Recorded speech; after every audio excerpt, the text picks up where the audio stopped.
15 বছরের নাবালক ছেলে ফাঁসি দিয়ে আত্মহত্যা করেছে, সে কি স্থায়ীভাবে জাহান্নামী না কোনোদিন জান্নাতে যাবে? দেখুন, আত্মহত্যাকারী ব্যক্তির ব্যাপারে নবী সাল্লাল্লাহু আলাইহি ওয়াসাল্লাম একটা হাদিসের দ্বারা আমরা জানি, তিনি বলেছেন চিরস্থায়ী জাহান্নামী হবে আত্মহত্যাকারী ব্যক্তির, একটা হাদিস আছে। কিন্তু সেই হাদিস সম্পর্কে মুহাদ্দিসদের মন্তব্য হলো, যদি কেউ আত্মহত্যাকে বৈধ মনে করে, হালাল মনে করে আমার জীবন আমি নিব, কার কি বলার আছে, তাহলে সেক্ষেত্রে সে চিরস্থায়ী জাহান্নামী হবে, কারণ সে একটা হারামকে হালাল মনে করেছে, যেটা কুফরি।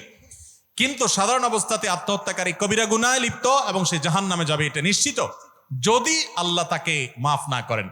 হতে পারে আল্লাহ তাআলা কোনো কারণে তাকে মাফ করলেন, এই জন্য আত্মহত্যাকারী ব্যক্তির জাহান্নামে যাওয়ার আশঙ্কা প্রবল। হাদিসে বারবার সতর্ক করা হয়েছে, আত্মহত্যা করা পরিষ্কার হারাম। আল্লাহ বলেছেন, ওয়ালা তুলকু বিআইদিকুম ইলা তাহলুকা, তোমরা নিজেদেরকে ধ্বংসের দিকে ঠেলে দিও না। এই জন্য নিজেদেরকে আমরা কোন অবস্থাতে ধ্বংসের দিকে ঠেলে দিব না, আত্মহত্যা করতে যাব না।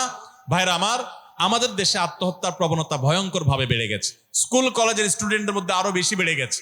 আমার একটাই কথা, যাদের মধ্যে এরকম প্রবণতা আছে তাদের উদ্দেশ্যে, আপনি যেই কষ্টের কারণে আত্মহত্যা করবেন, আত্মহত্যা করলে কি আপনার কষ্ট দূর হয়ে যাবে নাকি বাড়বে?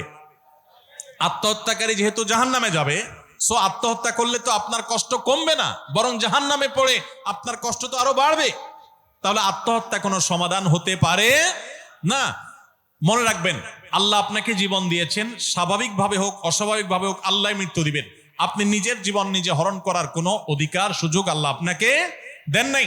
বিধায় কোনো মুসলমান আত্মহত্যা করতে পারে না। আপনার কোনো বিপদ হয়েছে, ডিপ্রেশনে পড়েছেন, এটা সমাধান আছে, এখন নাই 5 বছর পরে আছে, 10 বছর পরে আছে।